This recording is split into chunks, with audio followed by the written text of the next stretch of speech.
Okay. Again, thank you so much for listening. Thank you for the continuous subscription in my YouTube channel. Secretary Marky, please don't forget. Basta na dahil si Lolong Lola nito. Tulog na sila. Okay.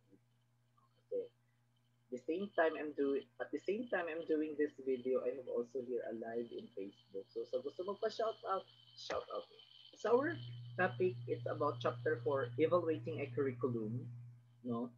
So in your Schoology, Module 5 is divided into two lessons, Lesson 1 and Lesson 2. But in my PowerPoint presentation, I will discuss only Module 1, okay? Or the Lesson 1, Module 5, Lesson 1, Curriculum Evaluation and the Teacher.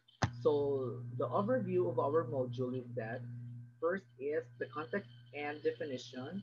You will going to learn more on the role of the teacher as an evaluator, present ways of evaluating the curriculum as written, planned, or implemented, and reference to popular curriculum models.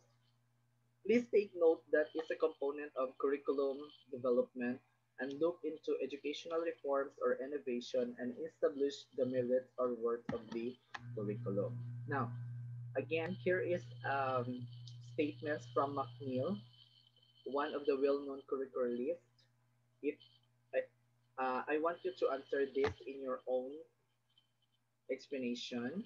Number one is do planned courses, programs, activities as written and implemented procedure desired outcomes. Yeah. Second question is how can this school curricula be improved? I know in a curriculum there is no perfect. Even in the management there is no perfect. So how can be a curricula be improved? So our title is what, why, and how to evaluate a curriculum. So for our desired learning outcomes, we will going to acquire clear understanding of what is a curriculum evaluation, explain the need to evaluate the curriculum, how it is being done, and expand knowledge about the different curriculum evaluation models. Now, so when we see curriculum evaluation, actually it's a combination of a process and a tool. Why? A process, curriculum evaluation is a process, means follow procedure based on models and frameworks. It is a tool, means it helps to judge the work and the merits. So as a result of process and tools, it will become the basis to improve the curriculum. So now let's define curriculum evaluation based on the point of view of curricularists. Number one, let's start with Orsten and Hanskin, meaning for them, curriculum evaluation is a process to gather data and to decide whether to accept, change, or eliminate the whole curriculum of a textbook. For McNeil, to identify the weakness and strength problems encountered in the implementation and to improve the curriculum development. While for Olivia, it is a process of delineating, obtaining, and providing useful information for judging alternatives for the purpose of modifying or eliminating the curriculum. So why we need to evaluate? Here are the following reasons. But please take note. Excuse me. Remember, an evaluation is needed at the end of a line or a cycle. So for example, if we implement programs, how can we know it is successful? So the planning, designing, and implementing are useless without evaluation. And I agree with that.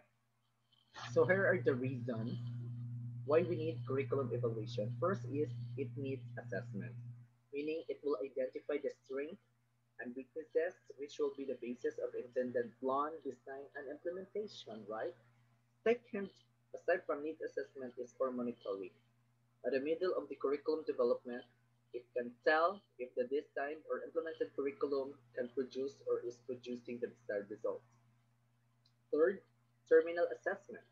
It will guide whether the results have equal or exceeded the standards it is labeled as success.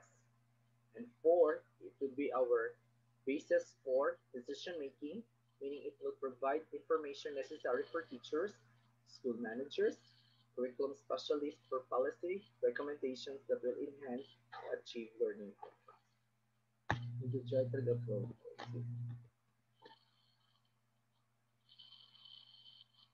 Now, In your Schoology, I already posted the 5 models of curriculum evaluation. Here is just a message from Ralph Tyler and Hilda Taba, ends in evaluation. For them, that evaluation is a big idea that collectively tells about the value or worth of something that was done. So how can curriculum's worth be determined? So that's all. So once again, thank you so much for listening. Please do continuously subscribe my YouTube channel and God bless everyone. Bye bye.